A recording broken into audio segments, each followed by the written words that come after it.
Et tout cela peut arriver lorsque nous réalisons que nous faisons tous partie d'un seul esprit, d'une même conscience. C'est pour cela que les anciens idéaux religieux affirmaient fondamentalement tous la même chose. Traite les autres de la manière dont tu aimerais que les autres te traitent. Cela vient du fait que la manière dont nous traitons les autres est aussi ce à quoi nous devrons faire face lorsque nous passerons en revue notre vie. Mieux vaut être vigilant et garder tout cela beau et propre. C'est un bon exercice. Cet exercice nous aide à réaliser que nous sommes tous un et que tout est en lien avec l'amour, la compassion, le pardon, l'acceptation et au final, avec notre rapport avec les autres êtres humains et toutes les autres formes de vie.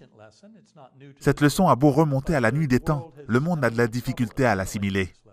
Je crois qu'un mouvement grandissant d'éveil est en train de se produire, notamment supporté par la communauté des personnes qui ont vécu une EMI et qui commencent à reconnaître et à vivre, portées par l'amour, cette unité et ce pouvoir de guérison.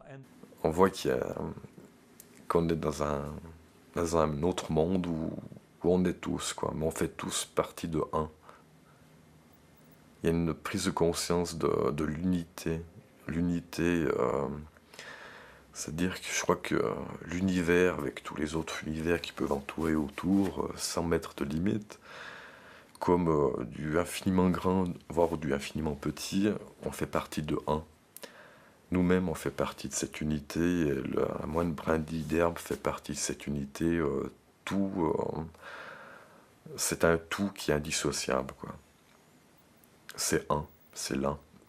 Et donc c'est dans cette énergie-là, parce que on est tous interconnectés à ça. C'est-à-dire que là, aujourd'hui, en fait, on est séparés les uns les autres. Vous allez me dire, moi je vous connais pas, voilà, on a tendance un peu à faire ça. Mais moi, dans l'énergie, je suis vous, vous êtes moi, voilà, c'est comme ça que je comprends aussi l'unité. J'aimerais d'abord dire que quand j'étais enfant, jusqu'au lendemain de mes 6 ans, je passais mon temps au paradis. J'avais toujours ce sentiment que tout était un. Je ne ressentais aucune peur, je n'avais jamais le sentiment d'être abandonnée. Je faisais tout simplement partie du tout. Et au lendemain de mon 6e anniversaire, c'était terminé. Tout d'un coup. Bien sûr que je n'étais pas capable de le formuler à cet âge-là. Mais avec le recul, je me tenais là et c'était clair pour moi que ça, c'était moi, la terre était la terre, le chat était le chat.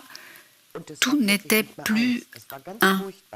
Et c'était tout à fait terrible. J'ai pleuré et pleuré. Je me souviens parfaitement de ce jour-là. Voilà, je savais tout en fait. Je savais tout sur la spiritualité. Je savais tout sur Dieu. Et j'ai réalisé à ce moment-là, j'ai vécu à ce moment-là l'unité. Un concept que je n'avais jamais entendu auparavant. Et du coup, je croyais l'avoir découvert, j'étais hyper content, je me suis dit waouh, j'ai compris un truc de malade. Et en fait, j'ai vraiment expérimenté l'unité, j'ai compris que, eh bien vous, chacun de vous qui me regardiez, c'était aussi moi, qu'on était un, et qu'on était tous Dieu, et que tout est Dieu. Mais comme ça, instantanément, je me suis retrouvé dans une lumière. J'étais, tout en étant moi, j'étais cette lumière. Et pourtant, cette lumière était distincte, mais on ne faisait qu'un. Que nous, tous les êtres humains, nous sommes un. Monsieur Keller, merci beaucoup pour cet entretien. Avec plaisir, je vous en prie.